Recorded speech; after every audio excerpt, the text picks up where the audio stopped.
In progress. Halo Pari dan semua teman-teman yang menyaksikan video ini.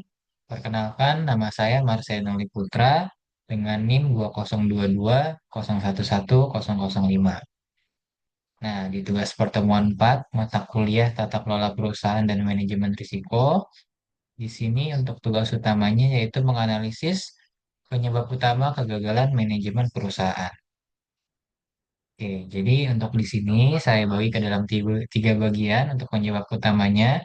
Yang pertama itu ada kombinasi kompleks dari beberapa faktor. Lalu yang kedua ada pengintegrasian sistem yang kurang baik. Dan yang ketiga itu tergantung dari budaya organisasinya. Nah, jadi penyebab utamanya itu seringkali bukan hanya karena ketidaktahuan semata, melainkan kombinasi kompleks dari beberapa faktor yang ada. Nah, semisal dengan kurangnya komitmen dan budaya organisasi yang tidak mendukung, itu akan menjadi akar masalah yang tentunya bersifat signifikan untuk kedepannya, baik jangka pendek maupun jangka panjang. Nah, meskipun banyak perusahaan yang memiliki kerangka kerja, manajemen risiko yang solid, tapi itu kan belum tentu yang kelihatan dari luar dan dalam itu sama. Bisa juga solidnya itu hanya di atas kertasnya aja. Nah, jadi implementasi dan penerapan di lapangan itu seringkali berbeda. Nah, salah satunya itu karena kurangnya komitmen dari manajemen puncak. Nah, jika si pimpinan ini nggak sepenuhnya mendukung dan mengintegrasikan manajemen risiko, sebagian bagian core atau inti dari pengambilan keputusan yang strategis, si sistem tersebut itu cenderung hanya menjadi formalitas saja, karena sistem yang udah dirancang ini nggak diimplementasikan dengan baik secara langsung. Nah, hal ini tuh bisa berarti alokasi sumber daya itu nggak memadai, lalu adanya kekurangan dalam pelatihan, ataupun kegagalan untuk menjadikan manajemen risiko sebagai metrik kinerja yang penting bagi si manajer dan perusahaannya. Nah, selain itu, budaya organisasi itu juga memainkan peran yang penting atau krusial. Jika budaya perusahaan itu cenderung menghindari berita buruk, maka hal ini akan menyebabkan tidak mendorong pelaporan risiko secara terbuka atau bahkan menghargai pengambilan risiko berlebihan tanpa mitigasi yang memadai. Jadi segala risiko yang diambil itu nggak dipikirkan dulu nanti kalau ada dampak buruknya itu harus bagaimana. Nah, kalau risiko ini tersembunyi atau diabaikan hingga menjadi krisis, itu tentunya akan bersifat atau berdampak negatif untuk perusahaan. Nah, budaya menganggap manajemen risiko sebagai birokrasi daripada nilai tambah, itu tentunya akan melemahkan seluruh sistem. Nah, faktor-faktor lainnya itu meliputi yang pertama, identifikasi risiko yang tidak komprehensif. Nah, terkadang si perusahaan ini tuh gagal untuk mengidentifikasi semua risiko potensial, terutama risiko black swan atau risiko yang muncul dari tren pasar yang berubah secara cepat. Yang kedua, itu ada evaluasi dan mitigasi risiko yang tidak efektif. Jadi risikonya itu mungkin aja udah teridentifikasi, tetapi analisis dampaknya kurang mendalam atau strategi mitigasinya itu tidak realistis dan tidak diterapkan secara berkesinambungan atau secara konsisten. Yang ketiga, itu ada pengawasan dan pemantauan yang lemah.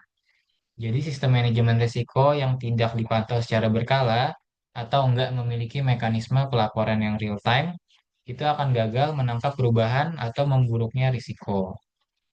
Lalu yang keempat, itu ada ketergantungan berlebihan terhadap teknologi tanpa mempertimbangkan penilaian langsung dari si manusianya atau sumber daya manusianya. Nah, jadi meskipun sektor teknologi ini dapat membantu, penilaian riset yang akurat tetap membutuhkan human judgment dan pemahaman kontekstual, yang mana itu hanya dimiliki oleh si manusia sendiri, yaitu kita sebagai pekerja atau sebagai manajer dan anggota perusahaan. Lalu di sini saya mengambil contoh kasus kembali lagi ke Enron Corporation yang tentunya skandal Enron ini sudah sangat tidak asing di telinga kita, apalagi di bidang keilmuan akuntansi. Nah, jadi salah satu contoh klasik kegagalan manajemen risiko yang menyebabkan kerugian besar dan kebangkrutan ini merupakan kasus Enron Corporation. Jadi si Enron pada puncaknya itu adalah raksasa energi dan komoditas di Amerika yang sangat dibangga-banggakan di akhir tahun 1990-an. Nah, lalu si Enron ini kolaps pada tahun 2001 Jadi kegagalan manajemen risiko Enron itu terkait erat dengan pengabaian prinsip-prinsip fundamental manajemen risiko. Terutama di sini saya bagi ke dalam tiga bagian. Itu adanya kurangnya kejujuran atau kurangnya representasi jujur dan transparansi dalam pelaporan keuangan. Nah, jadi si Enron ini secara sistematis menggunakan entitas bertujuan khusus atau pihak berelasi dan praktik akuntansi mark to market yang agresif untuk menyembunyikan utang, melaporkan laba palsu, dan menyembunyikan kerugian dari investasi yang gagal. Nah, hal ini berarti risiko finansial perusahaan atau terutama dari transaksi yang kompleks dan investasi berisiko tinggi sama sekali nggak dicerminkan secara jujur dalam pelaporan keuangannya atau dalam financial reportnya.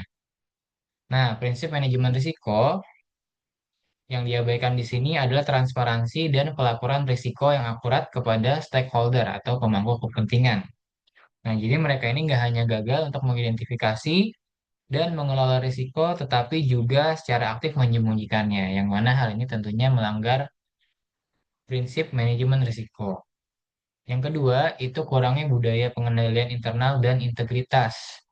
Jadi, di budaya si Enron ini itu mendorong pengambilan risiko yang sangat ekstrim, tanpa pengawasan yang memadai. Nah, si eksekutif senior, itu namanya Jeff Skilling dan Andy Fastow, itu menciptakan skema-skema akuntansi yang kompleks dengan tujuan untuk memanipulasi laba dan menyembunyikan kerugian.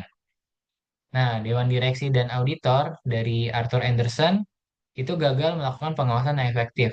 Makanya terjadi kecolongan di dalam kasus ini. Nah, hal ini tuh menunjukkan pengabaian terhadap prinsip-prinsip tata kelola perusahaan atau corporate governance yang kuat dan budaya risiko yang sehat, di mana si manajemen risiko ini seharusnya menjadi tanggung jawab kolektif atau tanggung jawab bersama yang berlandaskan integritas dan etika. Nah, jadi seharusnya itu ada mekanisme untuk menantang keputusan berisiko tinggi dan memastikan adanya checks and balances. Jadi segala sesuatu, baik itu risiko yang bersifat sedang maupun yang ekstrim, itu harus saling dipantau supaya nggak menimbulkan kejadian atau dampak yang tidak diinginkan. Yang ketiga, itu adanya pengabaian risiko, reputasi, dan etika. Nah, ketika skandal si Enron ini terungkap, reputasi perusahaan ini hancur total. Dan tentunya hal ini mempercepat kebangkrutannya. Kegagalan untuk memprioritaskan etika bisnis dan integritas dalam pengelolaan risiko ini, itu akhirnya meruntuhkan kepercayaan para investor dan publik yang merupakan aset tak ternilai bagi perusahaan manapun. Seperti yang kita tahu, reputasi dan kepercayaan itu sangat penting, apalagi dalam membangun sebuah bisnis ataupun hubungan. Nah, jadi pada intinya, Enron ini memiliki banyak talenta dan strategi bisnis yang bersifat inovatif sebenarnya.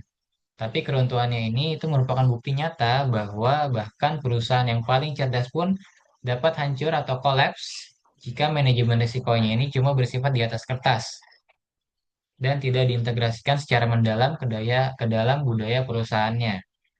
Baik itu secara budaya, tata kelola, dan kegiatan operasional sehari-hari. Nah, maka dari itu, manajemen risiko ini merupakan hal yang paling penting atau salah satu hal yang paling penting di dalam penerapan kegiatan operasional perusahaan. Nah, kegagalan ini itu bukan hanya sekedar ketidaktahuan saja, tetapi lebih pada ketiadaan komitmen yang tulus terhadap manajemen risiko yang bersifat transparan, etis, dan akuntabel dari seluruh jajaran organisasi yang tentunya dimulai dari puncaknya. Jadi, untuk dalam sebuah perusahaan, jika manajemen atau puncaknya itu bisa menerapkan manajemen risiko yang secara baik, maka itu akan secara otomatis ke bawahannya pun akan menerapkan hal yang sama. Seperti itu.